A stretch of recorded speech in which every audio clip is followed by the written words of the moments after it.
Todo piloto sabe que puede llegar el día en que tenga que accionar la palanca roja de eyección. Para mí, ese día llegó a los 26 años. Me llamo Marat Dubrovsky y soy piloto de pruebas militar. Aquel fatídico día, 16 de marzo, realizaba un vuelo de prueba rutinario en el nuevo prototipo de caza Su-37 sobre la taiga siberiana. 9.000 metros de altitud, 1.200 kilómetros por hora. El tiempo era ideal, cielo despejado, visibilidad excelente. Las 2 primeras horas de vuelo transcurrieron sin incidentes. Comprobé los sistemas de navegación, control y armamento, siguiendo el protocolo de pruebas. En la tercera hora, cuando terminaba una serie de maniobras con máxima aceleración, ocurrió lo que ningún ingeniero en tierra había previsto. Borto 412, efectúo un viraje para invertir el rumbo, informé por radio. 412, copiado. Continúe con el programa, respondió el jefe de vuelo, Grigori. Estaba trazando un viraje pronunciado cuando, de repente, el panel de instrumentos estalló en decenas de luces rojas. Un estallido seco sacudió la cabina y la máquina empezó a perder altitud. Borto 412, tengo un fallo total de sistemas, grité al micrófono. Repito, fallo total de sistemas, pierdo el control. El avión entró en una picada incontrolable.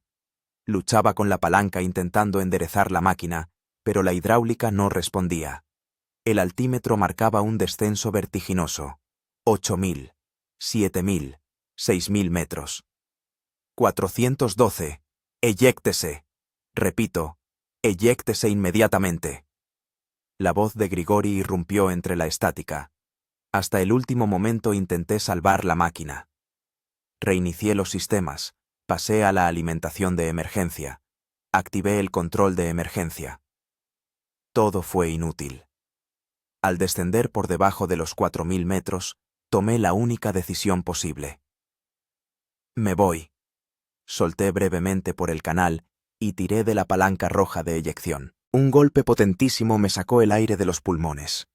El mundo a mi alrededor se convirtió en un caos de rugidos del viento, fuerzas G y un giro vertiginoso. Unos segundos después, se abrió el paracaídas, frenando bruscamente la caída. Bajo mis pies se extendía la taiga interminable, un mar verde sin la menor señal de civilización. Observé cómo mi avión, convertido en una bola de fuego, se estrellaba contra el suelo a unos 15 kilómetros de mí. La explosión fue tan potente que sus ecos llegaron hasta mí, incluso a través del silbido del viento en las cuerdas del paracaídas. El descenso duró unos 10 minutos. Durante ese tiempo, tuve tiempo de activar el faro de emergencia en el chaleco salvavidas y echar un vistazo. Hasta donde alcanzaba la vista, solo había bosque, sin carreteras, asentamientos ni cortafuegos. La base más cercana estaba a 300 kilómetros. Entendía que la operación de búsqueda y rescate comenzaría de inmediato, pero en semejantes dimensiones de taiga, encontrar a una persona era una tarea ardua. La tierra se acercaba. Me preparé para el aterrizaje, doblando las rodillas y relajando los músculos. El impacto fue más fuerte de lo que esperaba. Una ráfaga de viento me arrastró por la nieve unos metros antes de que el paracaídas se enganchara en las copas de los árboles. Los primeros minutos después del aterrizaje, me limité a yacer boca arriba, mirando al cielo e intentando recuperar el aliento. El dolor me palpitaba por todo el cuerpo, sobre todo en la pierna derecha y el hombro izquierdo. Realicé un rápido autodiagnóstico. No había fracturas graves, pero sí fuertes contusiones y posiblemente esguinces. A través de las copas de los árboles, vi que varios helicópteros militares ya se dirigían al lugar del accidente del avión. Intenté ponerme en contacto con ellos por la radio de emergencia del kit de supervivencia, pero solo obtuve interferencias estáticas. O el dispositivo se había dañado durante la eyección, o algo bloqueaba la señal. Bueno, Marat, me dije a mí mismo, poniéndome de pie. Parece que te espera un pequeño paseo. No sospechaba que ese pequeño paseo se prolongaría durante 45 días de lucha por la supervivencia en uno de los lugares más inhóspitos del planeta. Lo primero que hice fue desprenderme del paracaídas y recogerlo. La tela de seda podía ser útil. Luego comprobé el contenido del kit de supervivencia de emergencia, sujeto a mi traje de vuelo: una brújula, una navaja pequeña, cerillas impermeables, pastillas para purificar el agua, un espejo de señales, anzuelos y sedal, un botiquín de primeros auxilios con algunos analgésicos y antibióticos, y una ración seca para 3 días. El sol ya se estaba poniendo. Según mis cálculos, me quedaban unas 2 horas de luz. Tenía que encontrar un refugio y encender un fuego urgentemente. La temperatura nocturna en marzo en la taiga siberiana podía descender hasta los 30 grados bajo cero. Decidí moverme en dirección al lugar del accidente del avión. Seguro que buscarían por allí. Tras orientarme con la brújula y marcar la dirección del humo del caza derribado, emprendí mi camino a través de la taiga. Caminar resultó ser más difícil de lo que había previsto. La nieve llegaba hasta las rodillas en algunos lugares, y cada paso costaba mucho. El dolor en la pierna derecha se intensificaba. A los 40 minutos comprendí que no podría llegar al lugar del accidente antes de que oscureciera. Tuve que cambiar de plan. Encontré una pequeña grieta entre las rocas, parcialmente protegida del viento. Usando un cuchillo y ramas rotas, improvisé un refugio rudimentario, tensando la tela del paracaídas sobre un armazón hecho a mano. Luego recogí ramas secas y ramillas de coníferas para la hoguera. Encender el fuego resultó complicado. Todo estaba húmedo por la nieve derretida. Gasté 5 cerillas preciosas antes de que la llama por fin prendiera. El calor de la hoguera aplacó un poco la creciente inquietud. Me comí la mitad de la ración diaria y bebí nieve derretida, después de haberla purificado con una pastilla del botiquín.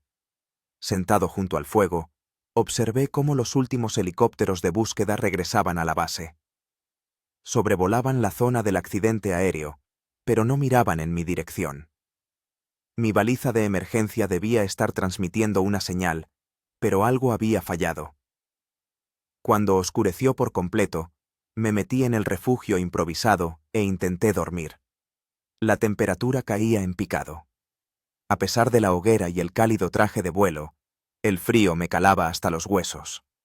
Pasé una noche en vela, echando ramas al fuego cada media hora y escuchando los sonidos de la taiga, el aullido de los lobos a lo lejos, el crujir de las ramas bajo el peso de la nieve, el susurro del viento. Todo me recordaba que estaba solo en medio de la naturaleza salvaje y que mi vida dependía ahora únicamente de mis decisiones y habilidades. Al amanecer, volví a revisar la radio, sin resultado. Examiné mis provisiones de comida. Si las racionaba, me bastarían para 6 o 7 días. Tenía que decidir, quedarme donde estaba y esperar a los rescatistas o dirigirme al lugar del accidente, arriesgándome a agotar mis fuerzas. La elección era obvia. Tenía que ponerme en marcha. El segundo día comenzó con un frío penetrante y dolor en todo el cuerpo. Me desperté incluso antes del amanecer, temblando bajo la seda del paracaídas. La hoguera casi se había extinguido, dejando solo brasas humeantes. Mis dedos estaban tan entumecidos que apenas pude agarrar las cerillas para reavivar el fuego. Los primeros rayos de sol trajeron algo de alivio. Salí del refugio y miré a mi alrededor. Durante la noche había caído nieve fresca, que ocultaba mis huellas del día anterior. A lo lejos aún se veía el humo del avión siniestrado, mi única referencia. Después de un escaso desayuno, un cuarto de la ración diaria y nieve derretida, decidí evaluar mis heridas a la luz del día. Al quitarme el traje de vuelo, descubrí un moratón enorme en el muslo derecho y un esguince en los ligamentos del hombro izquierdo. Nada mortal, pero sí lo suficiente para ralentizar seriamente mi avance. Me hice un vendaje sencillo en el hombro con una venda médica y tomé un analgésico del botiquín. Luego empaqueté cuidadosamente todo el equipo. El paracaídas era demasiado pesado para llevarlo entero, así que corté unos cuantos metros cuadrados de tela y dejé el resto, señalando el lugar con cintas naranjas brillantes, extendidas entre los árboles, una señal para los helicópteros de búsqueda. Antes de irme, escribí en la nieve con letras grandes: Dubovsky vivo. Voy hacia el lugar del accidente. Y marqué con una flecha la dirección de mi marcha. Era poco probable que este mensaje durara mucho, pero incluso una pequeña posibilidad valía la pena. El camino a través de la taiga resultó ser una verdadera prueba. Me movía lentamente, a unos 2 kilómetros por hora, hundiéndome constantemente en la nieve y sorteando árboles caídos. Hacia el mediodía, había recorrido unos 5 kilómetros e hice una breve pausa. El sol subió alto y la nieve comenzó a derretirse, convirtiendo el suelo del bosque en una masa resbaladiza. Mis botas de vuelo, aunque cálidas, no estaban diseñadas para caminatas largas por terrenos difíciles. Al caer la tarde, me salieron dolorosas ampollas. Durante todo el día estuve atento al sonido de los helicópteros, pero solo oí el ruido del viento y el grito de los pájaros. Varias veces intenté usar la radio, en vano.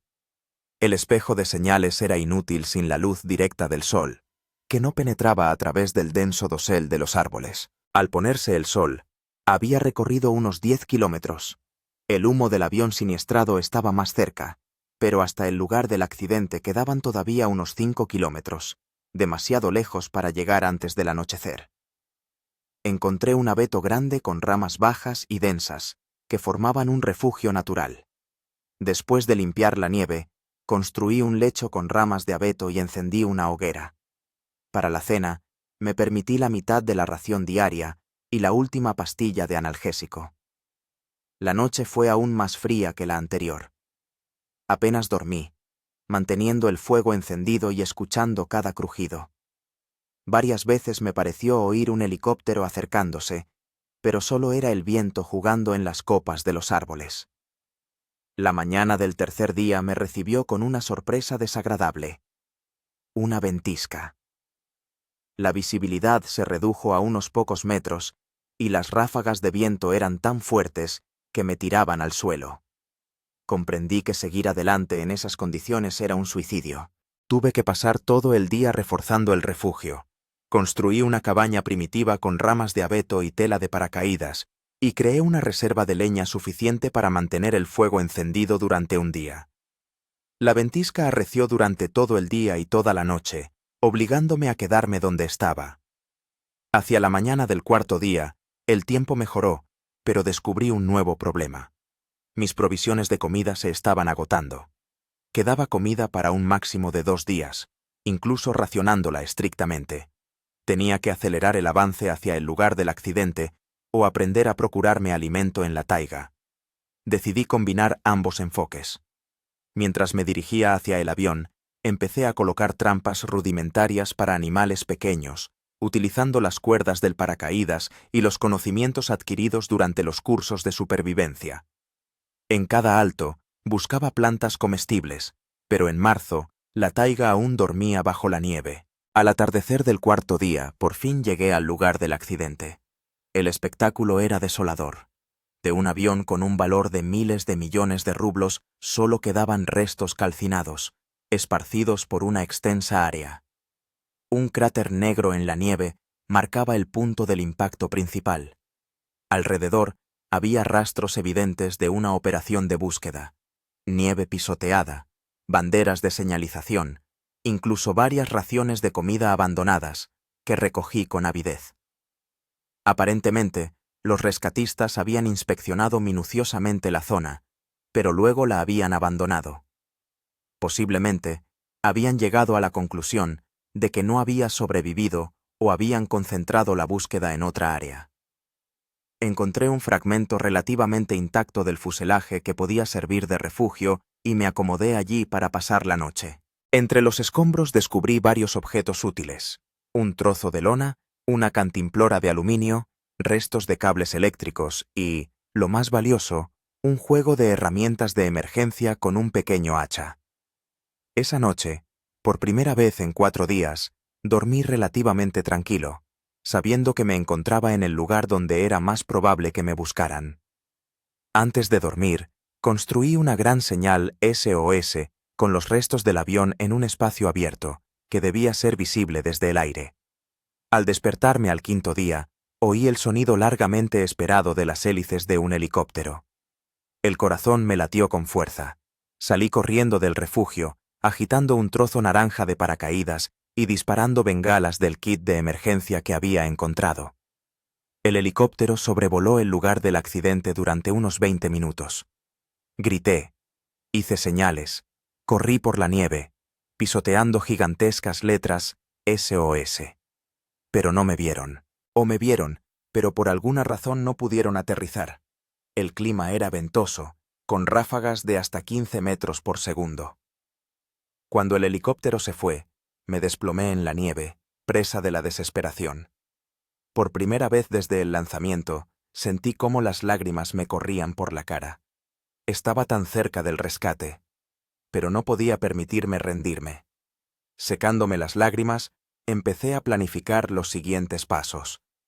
Si la operación de búsqueda continuaba, significaba que tenía una oportunidad. Tenía que crear una señal más llamativa y prepararme para una larga espera. Durante los 3 días siguientes, construí un refugio más sólido con los restos del avión y ramas de abeto. Reuní todos los suministros disponibles, coloqué docenas de trampas en un radio de 1 kilómetro y construí una enorme señal SOS con troncos de abeto en un claro, que planeaba incendiar al oír el sonido de un helicóptero acercándose. El 8º día tuve suerte. Una de las trampas me dio mi primera presa, una pequeña liebre. Nunca antes había despellejado animales, pero el hambre es un gran maestro. Con la ayuda del cuchillo, quité la piel, destripé el cuerpo y asé la carne al fuego. Fue mi primera comida en condiciones en varios días. Sequé la piel de la liebre y la usé para aislar las botas, que empezaban a empaparse por el contacto constante con la nieve. Con los huesos hice anzuelos rudimentarios, complementando los que había en el kit de emergencia. Durante el día exploraba la zona alrededor del lugar del accidente, buscando signos de civilización o fuentes naturales de alimento. Por las tardes, perfeccionaba mi refugio y mis herramientas. Por las noches escuchaba los sonidos de la taiga, aprendiendo a distinguir los crujidos seguros de los potencialmente peligrosos. Hacia el 10º día entendí la amarga verdad. Nadie vendría pronto. La operación de búsqueda probablemente se había suspendido o trasladado a otra zona. Tendría que sobrevivir por mi cuenta hasta que apareciera una oportunidad de llegar a la gente.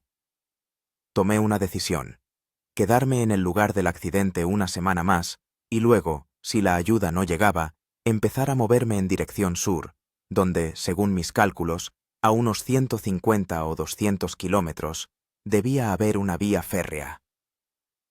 Así empezó mi camino de supervivencia en la taiga siberiana, un camino que duraría mucho más de lo que podía imaginar en ese momento. Al final de la segunda semana, ya no era el hombre de ciudad que se había lanzado en paracaídas desde el avión. La taiga cambia rápido. O te adaptas o mueres. Mi refugio junto al avión estrellado se había convertido en un auténtico campamento de supervivencia. Construí una cabaña sólida, capaz de resistir incluso una fuerte ventisca. Fabriqué dispositivos para ahumar carne. Creé un sistema para recoger y filtrar agua de la nieve derretida e incluso tallé vajilla rudimentaria de madera. La rutina diaria se convirtió en la clave para mantener la cordura. Levantarse al amanecer, revisar las trampas y los lazos, recoger combustible, buscar comida, mantener el campamento, hacer reservas, perfeccionar las herramientas. Cada mañana actualizaba las señales y comprobaba el horizonte en busca de helicópteros o aviones. El 13º día, logré atrapar un urogallo, un verdadero festín en comparación con los pequeños roedores que constituían la base de mi dieta. Aprendí a usarlo todo: la carne para comer, las plumas para aislar la ropa y fabricar flechas, los huesos para las herramientas. La dieta forzosa a base de carne de caza, sin sal ni especias, Era monótona pero nutritiva. La complementaba con agujas de pino, ricas en vitamina C, y savia de abedul, que empezó a manar con el deshielo.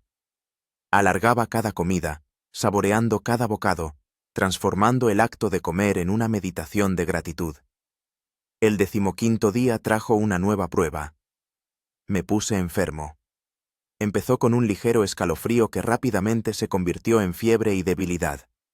Probablemente un resfriado o gripe, contraídos debido al enfriamiento y estrés constantes. Me quedaban 2 pastillas de antibióticos en el botiquín, que me tomé, pero principalmente tuve que recurrir a remedios naturales. Preparaba una infusión de agujas de pino, la bebía caliente y me envolvía en todo el calor disponible. Tela de paracaídas, pieles de animales capturados, ramas de abeto. Durante 3 días estuve en la cuerda floja entre la consciencia y el delirio, manteniendo el fuego con las últimas fuerzas. Al 4.º día de enfermedad, me desperté sintiéndome mejor. La fiebre había remitido, las fuerzas volvían a mí, pero durante la enfermedad había perdido mis valiosos suministros de comida. No pude revisar las trampas, y estaban vacías. Tenía que recuperar el tiempo perdido. A finales de la 3.ª semana tomé una decisión irrevocable. Tenía que irme. Las provisiones que había acumulado cerca del avión estaban a punto de agotarse. La caza en los alrededores se había vuelto más cautelosa y no había señales de una operación de búsqueda desde hacía más de 10 días. Me preparé minuciosamente para la marcha.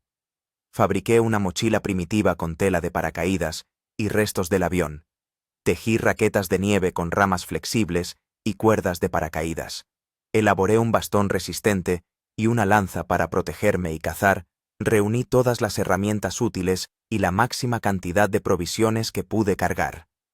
Antes de partir, dejé una nota en un lugar protegido de la intemperie entre los restos de la cabina. Dubrovsky vive. Se dirige al sur hacia la vía férrea. 5 de abril. Si el equipo de búsqueda regresaba, sabrían dónde buscarme. El primer día de camino fue el más duro. La nieve comenzó a derretirse activamente, transformando la taiga en un terreno pantanoso. Cada paso requería esfuerzo, y la pesada mochila me oprimía los hombros. Al anochecer había recorrido solo unos 7 kilómetros y estaba completamente exhausto. Acampé en una pequeña elevación, construí un refugio temporal y encendí una fogata. La cena fue escasa, una tira de carne seca y un puñado de piñones que había recogido por el camino. Quedándome dormido, escuché el lejano aullido de los lobos y pensé que me esperaban al menos 20 días de camino como ese. Al 3.er día de marcha, me encontré con el primer obstáculo serio. Un ancho río que apenas comenzaba a liberarse del hielo. El hielo era demasiado fino para caminar sobre él y el agua demasiado fría para cruzarlo nadando. Tuve que caminar a lo largo de la orilla durante 2 días, hasta que encontré un lugar donde el río se estrechaba y se podía construir una balsa primitiva. La construcción de la balsa me llevó todo un día. Talé varios pinos jóvenes con mi hacha improvisada, los até con cuerdas de paracaídas y comprobé la solidez de la estructura. Quedó tosca, pero lo suficientemente segura para una travesía de un solo uso. El cruce del río se convirtió en uno de los momentos más aterradores de todo el viaje. La corriente resultó ser más fuerte de lo que esperaba, y varias veces la balsa estuvo a punto de volcar. El agua helada me quemaba las manos con las que me impulsaba contra los bloques de hielo que pasaban flotando. Cuando por fin llegué a la orilla opuesta, estaba empapado hasta los huesos y temblaba de frío. Tuve que encender una fogata urgentemente y secar la ropa. Esta parada no planificada me costó otra media jornada de camino. Pero lo principal era que estaba vivo y seguía avanzando hacia mi objetivo. A finales de la 4.ª semana de mi estancia en la taiga y la 1.ª semana de la marcha, noté cambios en la naturaleza. La nieve se había derretido casi por completo. Aparecieron las primeras flores primaverales. Los pájaros se volvieron más activos. La taiga revivía después del letargo invernal. Esto trajo tanto nuevas oportunidades como nuevos peligros. Por un lado, se hizo más fácil encontrar comida. Aparecieron plantas comestibles, bayas, setas. Por otro lado, despertaron los osos, que después de la hibernación estaban especialmente agresivos y hambrientos. En el 28º día, me encontré por primera vez con un oso. Estaba recogiendo leña para la fogata de la noche cuando escuché el crujido de unas ramas no muy lejos. Girándome lentamente, vi un enorme oso pardo a unos 30 metros de mí. Estaba de pie sobre sus patas traseras, olfateando. Se me cayó el alma a los pies. Empecé a retroceder lentamente, sin darle la espalda y sin hacer movimientos bruscos. El oso se apoyó en sus 4 patas y dio varios pasos en mi dirección.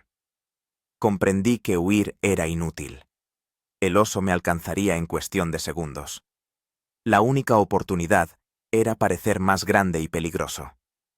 Levanté las manos por encima de la cabeza, abrí la chaqueta para aumentar mi silueta y empecé a gritar a pleno pulmón.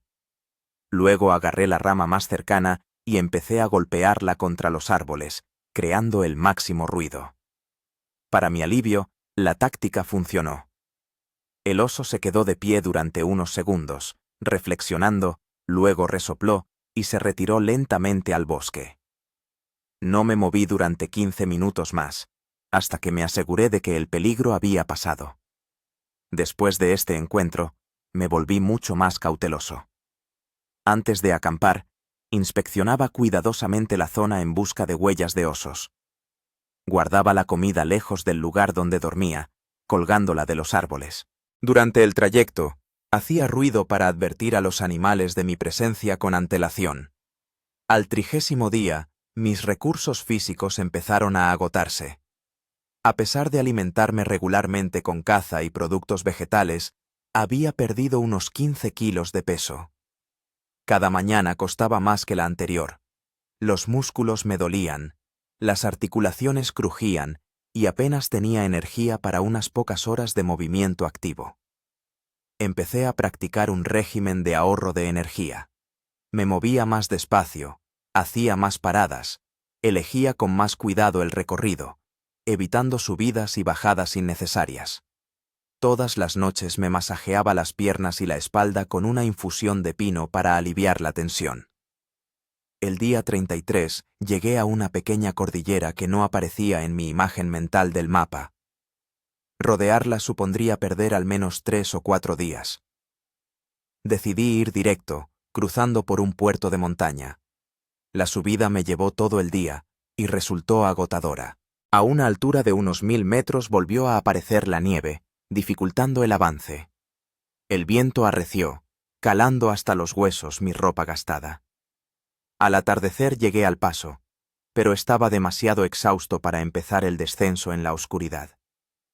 Tuve que pasar la noche a la intemperie, protegido únicamente por una pequeña cornisa rocosa. Aquella noche fue una de las más frías de todo el tiempo. Apenas dormí, manteniendo el fuego encendido y luchando contra el viento gélido. Por la mañana se me acabaron las provisiones y descendí del puerto hambriento y extenuado. El descenso resultó aún más peligroso que la subida.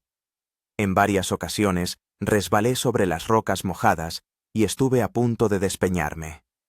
Una vez, la piedra a la que me agarraba se desprendió y me precipité unos metros, golpeándome dolorosamente contra una repisa.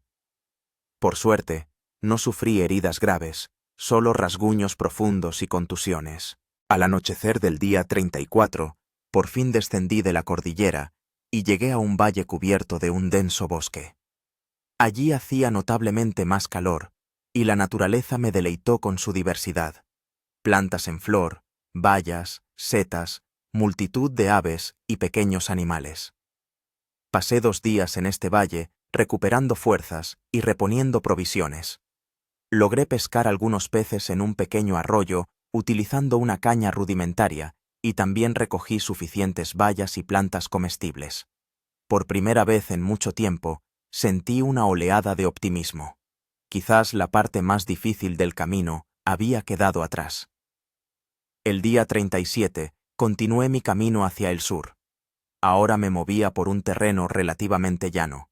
lo que me permitía recorrer hasta 15 kilómetros al día. Según mis cálculos, no quedaban más de 70 kilómetros hasta la vía férrea. Pero la taiga tenía preparada otra prueba para mí. El 38º día de mi estancia en la taiga comenzó con una lluvia torrencial. Chorros fríos golpeaban sin piedad mi refugio improvisado hecho con ramas de abeto y tela de paracaídas. Me desperté empapado y temblando, con un dolor punzante en el costado derecho, consecuencia de la caída durante el descenso de la cordillera. Durante la primera media hora me limité a permanecer tumbado, escuchando el ritmo de la lluvia y mi propia respiración. Cada inspiración me provocaba un dolor agudo, posiblemente tenía una costilla fisurada. Pero no tenía elección. Quedarme quieto significaría agotar las escasas provisiones de comida, y la vía férrea, mi única oportunidad de rescate, aún estaba lejos. Con gran esfuerzo me levanté, recogí el campamento y continué el camino. La lluvia no cesó en todo el día, convirtiendo el suelo del bosque en un lodazal resbaladizo. Cada paso exigía concentración para no caer.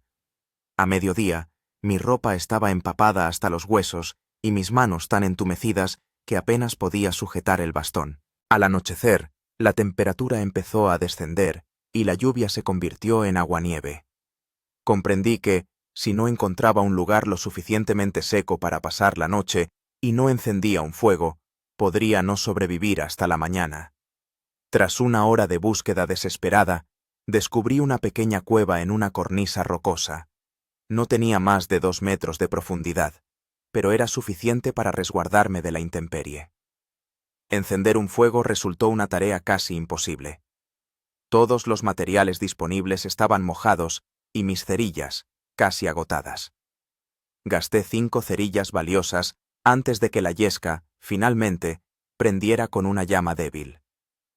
Durante las 2 horas siguientes, alimenté aquella llamita, añadiendo con cuidado ramas cada vez más grandes hasta obtener una hoguera estable.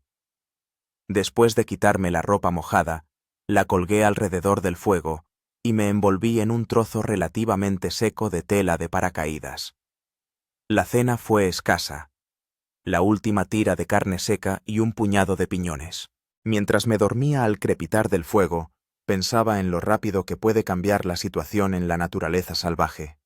Ayer mismo estaba lleno de optimismo y hoy me debatía al borde de la supervivencia. La mañana del 39º día trajo un nuevo problema. Mi pierna derecha estaba hinchada y enrojecida alrededor de una vieja herida, sufrida durante el lanzamiento en paracaídas. Probablemente la herida se había infectado. Cada paso iba acompañado de un dolor punzante, y a mediodía empecé a tener fiebre. Utilicé los últimos antisépticos del botiquín para lavar la herida y apliqué una cataplasma de musgo esfagno, conocido por sus propiedades antibacterianas. Pero mi estado seguía empeorando. Al anochecer apenas podía mantenerme en pie y la temperatura había subido tanto que me asaltaban escalofríos y sofocos. Los 2 días siguientes se fundieron en una febril pesadilla. Era incapaz de seguir adelante y me quedé en la cueva, manteniendo el fuego y tratando de combatir la infección. Las provisiones de comida se agotaron y cazar en mi estado era imposible. Me alimentaba solo de lo que podía recolectar cerca del refugio. Unas pocas bayas, raíces comestibles, savia de abedul. Al 42º día, la fiebre por fin cedió y pude examinar la herida con más detenimiento. La hinchazón había disminuido, pero la pierna aún estaba débil. Me fabriqué una muleta rudimentaria con una rama resistente y decidí seguir avanzando, a pesar del dolor. Cada día de retraso disminuía mis posibilidades de supervivencia.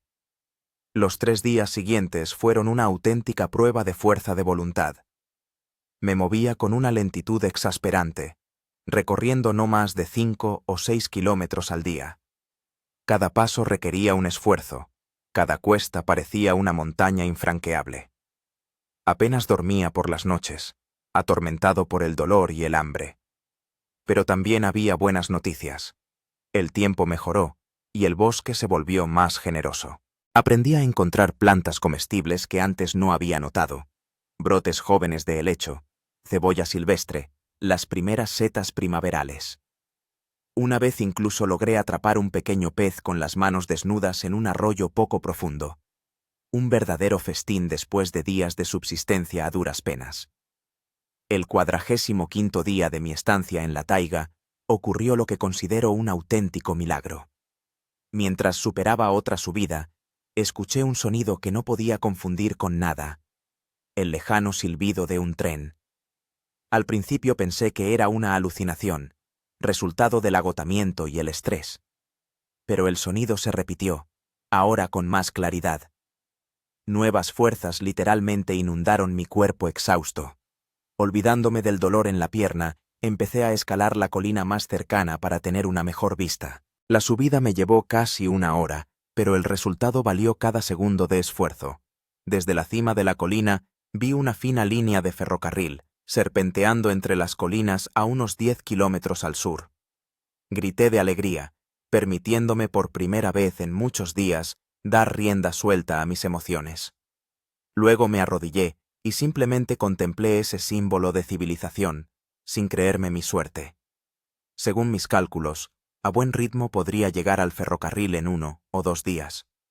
Al descender de la colina, sentí un mareo y una repentina debilidad en las piernas. El mundo a mi alrededor empezó a girar y perdí el conocimiento, rodando unos metros cuesta abajo. Desperté ya al anochecer, desorientado y congelado. Aparentemente, el agotamiento y la tensión emocional me habían pasado factura. Levantándome con dificultad, comprendí que no podría seguir adelante hasta la mañana. Encontré un lugar relativamente protegido entre las raíces de un gran abeto y construí un refugio muy básico. No pude encender fuego. Me temblaban demasiado las manos y los últimos fósforos se habían humedecido. Esta noche fue una de las más frías y duras de todo el tiempo. Tiritaba de frío, abrazando mis rodillas con los brazos e intentando conservar los restos de calor. Cada hora parecía una eternidad. Luché contra el sueño, sabiendo que en mi estado quedarme dormido en el frío significaba no despertar. Cuando los primeros rayos de sol se filtraron a través de las copas de los árboles, aún estaba vivo, aunque al borde del agotamiento. Cada movimiento requería un esfuerzo sobrehumano. Pero la idea de que el rescate estaba tan cerca me daba fuerzas para seguir adelante. Todo el 46º día avancé hacia el ferrocarril, parando a menudo para descansar. Al atardecer había recorrido unos 6 kilómetros, poco más de la mitad del camino. Pasé la noche junto a una pequeña fogata que por fin logré encender. Por primera vez en muchos días me permití imaginar el regreso a casa, el encuentro con mis seres queridos, un baño caliente, comida de verdad. El 47º día, tras recorrer los últimos kilómetros, por fin llegué a las vías del tren. Era una línea de vía única, al parecer, no muy transitada. No sabía con qué frecuencia pasaban los trenes por aquí, pero decidí caminar a lo largo de las vías para aumentar las posibilidades de encontrarme con gente. Moverse por las traviesas era difícil, pero mucho más fácil que por el terreno accidentado de la taiga. Hacia el mediodía, había recorrido unos 5 kilómetros a lo largo de las vías cuando oí el ruido de un tren que se acercaba. El corazón me latía como un loco. Empecé a agitar los brazos y a gritar, de pie en medio de las vías. El tren de mercancías se acercaba lentamente y vi cómo el maquinista me veía y empezaba a frenar. El tren se detuvo a unas decenas de metros de mí. 2 hombres saltaron de la cabina y corrieron hacia mí. Intenté dar unos pasos hacia ellos, pero las piernas me fallaron y caí de rodillas. Lo último que recuerdo antes de perder el conocimiento son las caras de asombro de los ferroviarios y la frase de uno de ellos. ¿Quién eres tú? ¿De dónde has salido? Así terminaron los 47 días de mi supervivencia en la taiga siberiana. Más tarde supe que la operación de búsqueda se había suspendido 10 días después del accidente, cuando encontraron los restos del asiento eyectable y decidieron que no había sobrevivido al aterrizaje. Mi caso se convirtió en una verdadera sensación. Los médicos se asombraban de cómo había podido sobrevivir con tanta pérdida de peso y en semejante estado. Había perdido 23 kilos, sufrido congelación en los dedos de los pies, múltiples infecciones y estaba al borde del agotamiento. Pero lo principal era que estaba vivo. Despertar en el hospital de Irkutsk fue como volver a nacer. La luz brillante, las paredes blancas, el pitido del equipo médico. Todo parecía irreal después de semanas en la taiga. Lo primero que vi al abrir los ojos fue el rostro de una enfermera inclinada sobre mí. «Bienvenido de vuelta, camarada Dubrovsky», sonrió. «Ha dormido usted casi 2 días». Intenté responder, pero de mi garganta reseca solo salió un graznido. La enfermera acercó un vaso de agua a mis labios. Agua corriente común y silvestre, que en ese momento me pareció néctar de los dioses. «¿Dónde estoy?», conseguí articular por fin. «En el Hospital Clínico Regional de Irkutsk. Lo trajeron aquí hace 3 días en estado crítico. Los maquinistas de un tren de mercancías lo recogieron en el tramo entre Taizhet y Bratsk. Estaba inconsciente, con una fuerte deshidratación y agotamiento». Asentí débilmente, tratando de asimilar la información. Así que, al final, había llegado al ferrocarril. Así que la pesadilla había terminado. Los días siguientes transcurrieron en un duermevela. A veces recuperaba la consciencia y otras volvía a sumirme en el sueño. Los médicos luchaban contra las infecciones, restablecían el equilibrio hidroelectrolítico, me administraban nutrientes a través de goteros. Mi cuerpo, acostumbrado a la lucha constante por la supervivencia, ahora aprendía de nuevo a aceptar la paz y la seguridad. Al 5.º día en el hospital, por fin pude hablar con fluidez. Vinieron a verme representantes del mando militar y del comité de investigación. Necesitaban detalles sobre el desastre y mi supervivencia. «Camarada mayor Dubrovsky, lo dábamos por muerto», empezó un coronel canoso, que se presentó como Kornev. «La operación de búsqueda se suspendió 10 días después del accidente. Encontramos su asiento eyectable, bastante dañado, y rastros de sangre. Los expertos concluyeron que era imposible sobrevivir a semejante aterrizaje». «¿Y la baliza?», pregunté. Tenía una baliza de emergencia que debía haber transmitido una señal. El coronel negó con la cabeza. «La baliza resultó dañada durante la eyección. Solo recibimos una débil señal en los primeros minutos, luego silencio. Los helicópteros rastrearon la zona en un radio de 50 kilómetros del lugar del accidente. Ninguna señal de superviviente. Les conté todo: el fallo del avión, la eyección, los largos días de supervivencia en la taiga. Escuchaban con incredulidad, tomando notas y haciendo preguntas aclaratorias de vez en cuando. «¿Recorrió más de 170 kilómetros por la taiga, con una pierna herida, sin equipo especial?», preguntó un joven capitán del comité de investigación. «Eso es. Increíble. Cuando no hay elección, el ser humano es capaz de mucho», respondí. Tras el interrogatorio oficial, los periodistas empezaron a visitarme. La historia del piloto que sobrevivió 47 días en la taiga se convirtió en una sensación. Rechazaba la mayoría de las entrevistas, sintiéndome incómodo con la repentina fama. Anhelaba silencio, paz y la oportunidad de reflexionar sobre todo lo ocurrido. Al 10.º día en el hospital, ocurrió lo que más esperaba. Llegaron mis padres. Al ver sus rostros, envejecidos en esas semanas, me permití llorar por primera vez desde el accidente. Mamá me abrazaba como a un niño pequeño, y papá, siempre reservado, no ocultaba las lágrimas. «Nos dijeron que habías muerto», susurraba mamá, acariciándome la cabeza. «Incluso organizamos un funeral, simbólico, por supuesto». «Yo sabía que estabas vivo», dijo papá con firmeza. «Lo sentía aquí». Se llevó la mano al corazón. «Eres Dubrovsky, y nosotros no nos rendimos». Su visita me dio nuevas fuerzas. La recuperación física iba lenta, pero ahora contaba con un poderoso apoyo emocional. Los médicos hablaban de un milagro, con mi nivel de agotamiento y deshidratación, la mayoría de la gente no habría sobrevivido. En la tercera semana en el hospital, me reuní por primera vez con un psicólogo.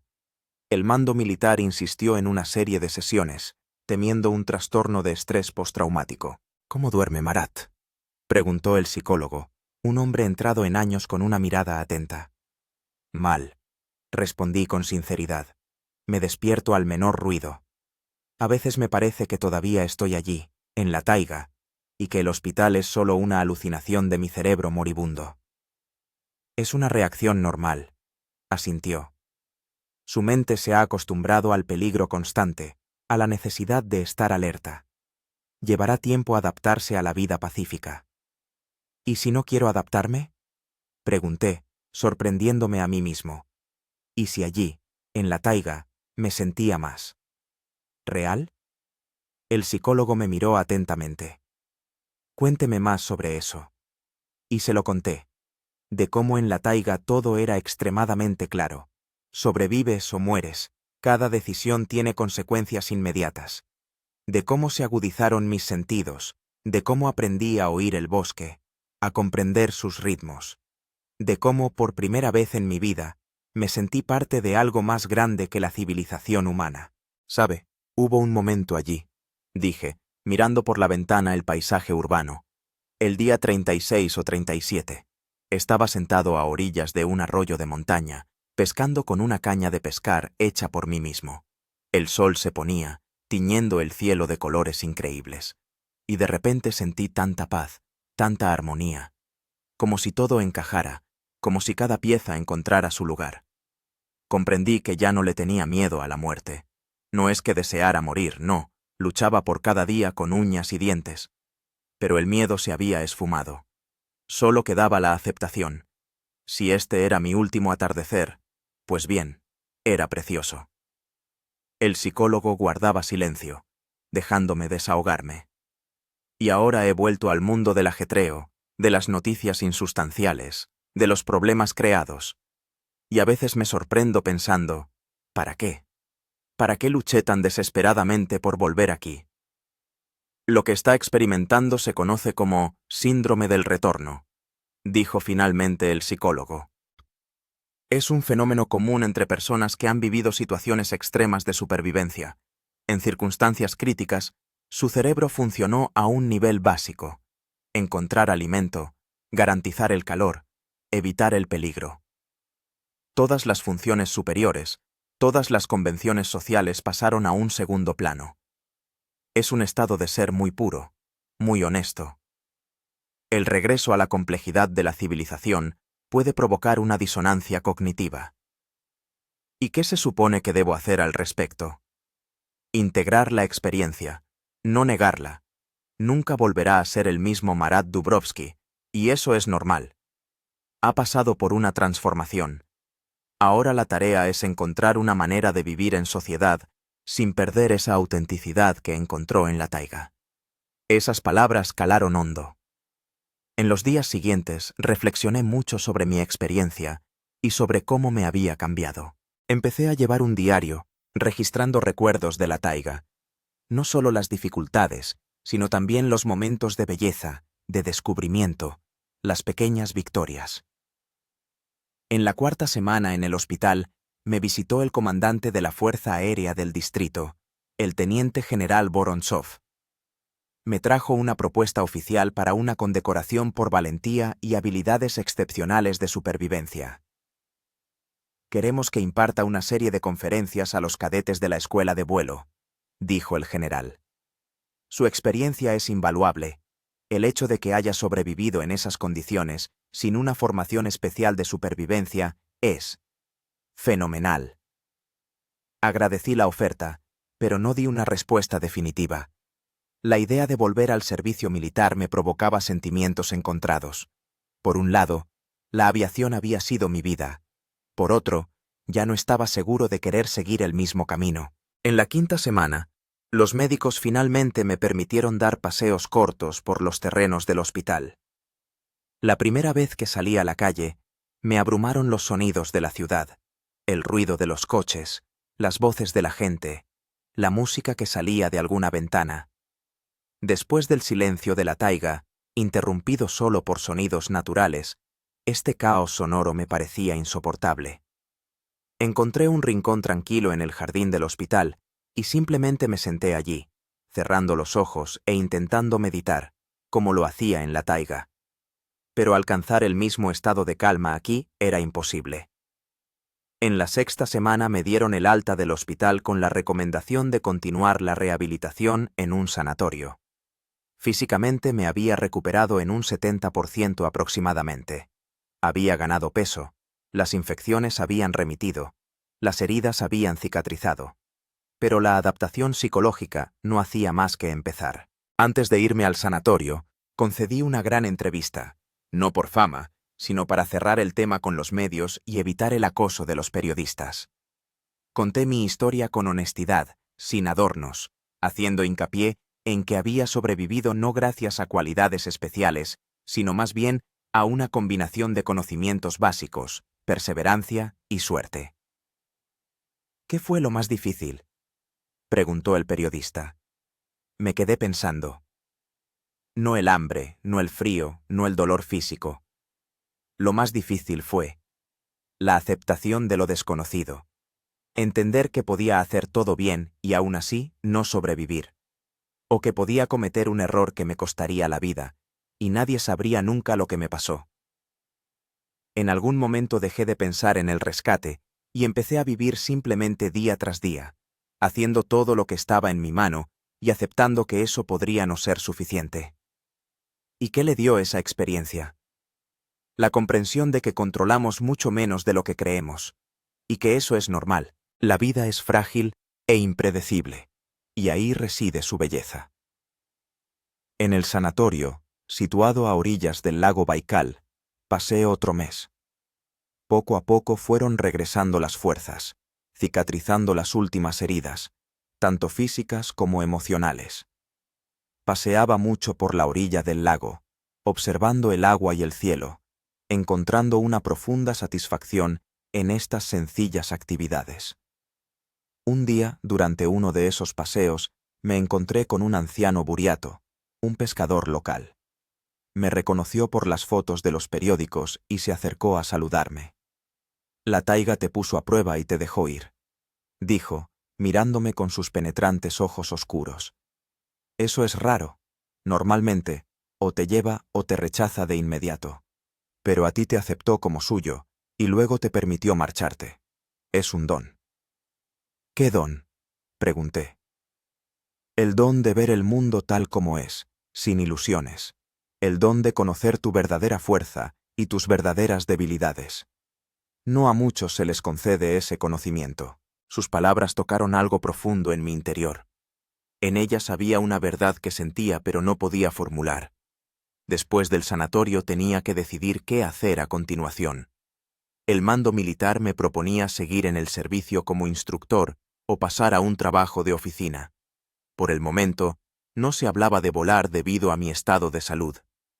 También hubo propuestas civiles, escribir un libro, participar en la creación de programas de supervivencia, incluso presentar un programa de televisión. Pero ninguna de estas opciones encendía en mí la llama que sentía en la taiga. Comprendía que me hallaba en una encrucijada, en un punto de no retorno. La vida anterior estaba cerrada para mí, no por las circunstancias, sino por mi propia transformación. Tras largas reflexiones, tomé una decisión que a muchos les pareció extraña. Pedí una excedencia prolongada y me marché a un pequeño pueblo en la frontera con la taiga, donde compré una vieja cabaña de cazadores. No para esconderme del mundo, sino para encontrar un equilibrio entre dos realidades. La que viví antes de la catástrofe y la que conocí en la naturaleza salvaje. Allí, en el silencio del bosque, empecé a escribir un libro. No un relato heroico de supervivencia, sino una narración honesta sobre un hombre que se redescubre a sí mismo y a su lugar en el mundo. Sobre el miedo y el coraje, sobre la desesperación y la esperanza, sobre la belleza de la naturaleza salvaje y sobre la sabiduría que puede otorgar a aquellos que están dispuestos a escuchar. A veces vuelvo a la ciudad. Doy conferencias a militares y civiles sobre supervivencia en condiciones extremas. Pero mi verdadero hogar se ha convertido en la frontera entre la civilización y la naturaleza salvaje. Un lugar donde puedo ser un puente entre dos mundos. Un guardián de la experiencia que me cambió para siempre. La taiga me arrebató 47 días de vida, pero a cambio me dio algo inestimable: la comprensión de lo que significa estar realmente vivo. Han pasado 2 años desde que salí de la taiga. 2 años de recuperación, reflexión y búsqueda de un nuevo camino. Mi cabaña de cazadores en las afueras del pueblo siberiano de Ust-Kova se ha convertido en un verdadero hogar, sencillo pero acogedor, con grandes ventanales que dan al bosque y una estufa robusta que mantiene el calor incluso en los inviernos más crudos. Los lugareños, que al principio me miraban con curiosidad y cierta desconfianza, ahora me aceptan como uno más. Para ellos, ya no soy aquel piloto que sobrevivió en la taiga, sino simplemente Marat, que ayuda a arreglar tejados, comparte la pesca y a veces cuenta historias asombrosas junto a la hoguera común. Mi libro, 47 días de silencio, se publicó hace un año y, para mi sorpresa, se convirtió en un éxito de ventas. Los críticos lo calificaron de odisea filosófica de la supervivencia, profunda investigación del espíritu humano e incluso una versión moderna de Walden de Thoreau. Para mí, sin embargo, fue simplemente una forma de ordenar mi propia experiencia, de entender lo que me había ocurrido y cómo me había cambiado. Hoy es un día especial. Me preparo para algo que a la vez me asusta y me atrae. El primer regreso consciente a la taiga. No para sobrevivir, sino para reconciliarme. El psicólogo con el que sigo trabajando lo llama terapia de exposición. Un encuentro controlado con la fuente del trauma para su reelaboración. Pero para mí es algo más. Una vuelta al lugar que se ha convertido en parte de mi identidad. Me he preparado meticulosamente para esta expedición. A diferencia de la supervivencia forzada de hace 2 años, ahora tengo todo el equipo necesario. Una tienda de campaña de buena calidad, un saco de dormir para temperaturas extremas, provisiones para 2 semanas, un teléfono satelital, un GPS, un botiquín médico. No busco nuevas pruebas, ya he tenido suficientes. Mi plan es seguir la misma ruta, desde el lugar del accidente aéreo hasta la vía férrea, deteniéndome en los puntos clave de mi anterior viaje. Una especie de peregrinación, un retorno a los orígenes. La víspera de mi partida, vino a verme Víctor, el operador de cámara de un documental que quieren rodar sobre mi historia.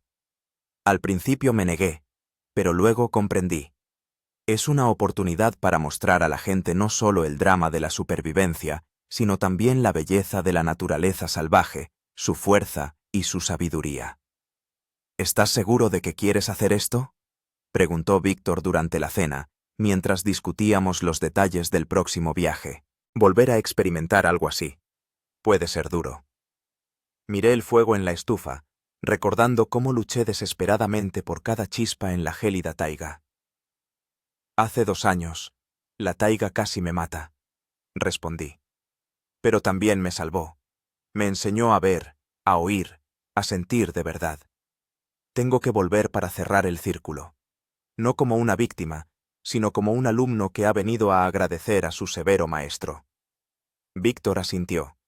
Era una de esas personas raras que saben escuchar y entender sin necesidad de muchas palabras. Por la mañana, nos dirigimos en un vehículo todoterreno al lugar más cercano al punto donde se estrelló mi avión.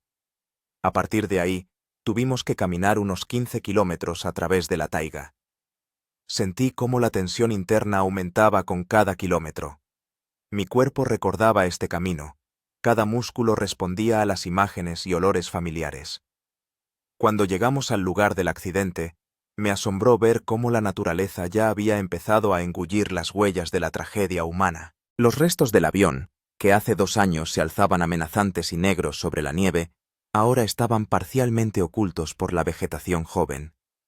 El musgo y el líquen cubrían el metal, convirtiéndolo en parte del paisaje. Pasé la mano por un trozo del revestimiento, donde aún se podía distinguir el número de vuelo. Aquí es donde empezó todo. Le dije a Víctor, que filmaba en silencio. Aquí fue donde comprendí que o me adaptaba o me moría. Acampamos no muy lejos del lugar del accidente. Mientras Víctor montaba la tienda, me alejé unos metros y me senté en un tronco caído, exactamente igual al que me senté en mi primera noche después de llegar a los restos del avión. Cerrando los ojos, dejé que los recuerdos me invadieran.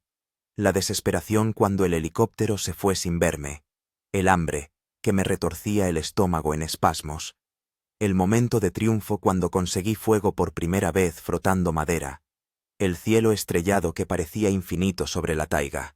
Extrañamente, en lugar del miedo o la angustia que esperaba, sentí calma.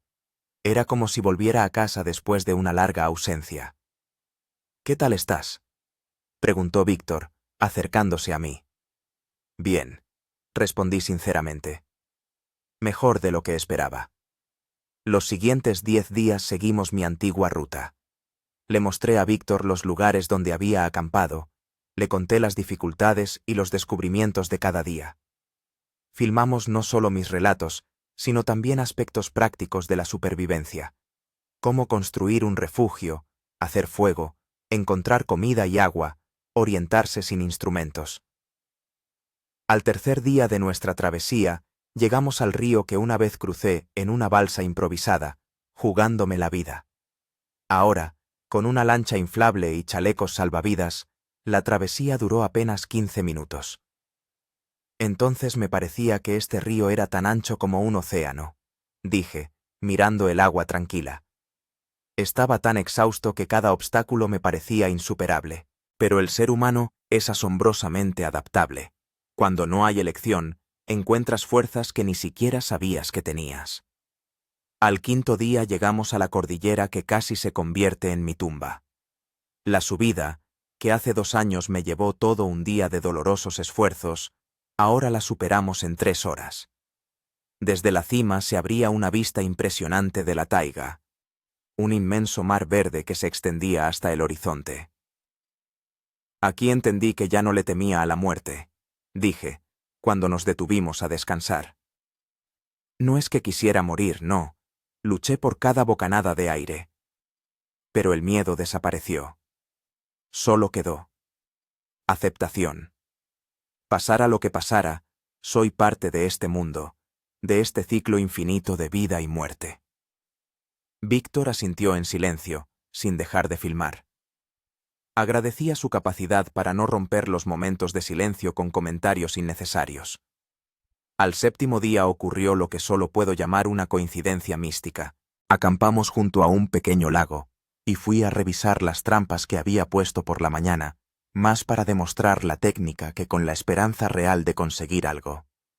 En una de las trampas encontré una liebre, exactamente igual que hace 2 años, cuando atrapé mi primera presa seria en la taiga. «Esto es una señal», le dije a Víctor, al regresar al campamento. El círculo se cierra. Preparamos la liebre al fuego, utilizando solo las herramientas y los métodos que tenía durante mi supervivencia forzosa. Esa cena tuvo un sabor especial, no solo por la carne fresca, sino también por el significado simbólico del momento. Al 9.º día llegamos al lugar donde vi por primera vez el ferrocarril desde la cima de una colina. Estaba parado en el mismo lugar, mirando la delgada línea de rieles a lo lejos, y sentí que las lágrimas se me acumulaban en los ojos. Entonces me desmayé por el agotamiento y la tensión emocional. Dije en voz baja. Cuando desperté, pensé que era un sueño, que el ferrocarril no existía, que estaba delirando. El miedo a la decepción era más fuerte que la alegría del posible rescate. Esa noche, junto a la fogata, le conté a Víctor algo que no había escrito en el libro ni había dicho en las entrevistas. ¿Sabes qué fue lo más extraño después de regresar? No las pesadillas, ni los flashbacks, ni el dolor físico, sino la sensación de desencaje, como si no hubiera regresado por completo. Parte de mí se quedó aquí, en la taiga, y a veces me despierto en medio de la noche con la sensación de que debería estar allí, y no en una cama caliente. Víctor miró el fuego pensativamente. ¿Y cómo lo llevas? Dejé de luchar. Me encogí de hombros. Acepté que esa experiencia me cambió para siempre, que hay un antes y un después, y que nunca volveré a ser el mismo. Y eso está bien. Tal vez incluso sea bueno. Al 10º día llegamos al ferrocarril y terminamos nuestra travesía. De pie sobre esos mismos rieles, donde hace 2 años me había desmayado y fui recogido por los maquinistas de un tren de mercancías, sentí una extraña paz. ¿Qué sientes ahora?, preguntó Víctor, filmando mi rostro en primer plano. Me quedé callado un rato, buscando las palabras adecuadas. Gratitud. Hacia la taiga, por las lecciones. Hacia mí mismo, por la resistencia. Hacia el destino, por la segunda oportunidad. Vine aquí pensando que necesitaba un cierre, un final para ese capítulo de mi vida. Pero me di cuenta de otra cosa. No hay cierre. Solo hay integración. Esa experiencia siempre será parte de mí, y no es una cicatriz, sino un regalo. Por la noche, ya en el tren que nos llevaba de vuelta a la civilización, Víctor me mostró un borrador del montaje de algunas escenas. Viéndome en la pantalla, tranquilo, seguro, hablando de la taiga con amor y respeto, y no con horror, entendí lo mucho que había avanzado en mi sanación. El documental Regreso a la taiga se estrenó 6 meses después y recibió varios premios prestigiosos en festivales internacionales. Pero, para mí, mucho más importantes fueron las cartas de personas que, tras verlo, encontraron en sí mismas la fuerza para enfrentarse a sus miedos, replantearse sus traumas y ver en las pruebas una oportunidad para crecer. Hoy, 3 años después de la catástrofe, vivo en la frontera de 2 mundos. La mayor parte del tiempo la paso en mi casa a las afueras de la taiga, donde llevo una vida sencilla, en contacto con la naturaleza. Unos meses al año viajo por el país y por el mundo, impartiendo seminarios sobre supervivencia y vida consciente. Ya no vuelo en aviones de combate, pero a veces me elevo al cielo en una pequeña avioneta privada, simplemente para sentir la libertad y contemplar la taiga a vista de pájaro. No hay miedo, sino respeto por los elementos y comprensión de mi lugar en el mundo. La gente suele preguntarme si me arrepiento de lo que pasó. Mi respuesta siempre es la misma: no. Aquellos 47 días en la taiga fueron los más duros de mi vida, pero también los más auténticos. Me arrancaron todas las máscaras, me despojaron de todo lo superfluo y me mostraron quién soy en realidad. A veces, sentado junto a la hoguera bajo el cielo estrellado, pienso que, en esencia, todos sobrevivimos. Cada día, cada hora. Simplemente, no solemos darnos cuenta debido a la comodidad y la rutina. La taiga solo hizo que esta verdad fuera evidente, desnudó la realidad de la existencia en toda su belleza y crueldad. Y por esta lección, le estaré agradecido hasta el fin de mis días.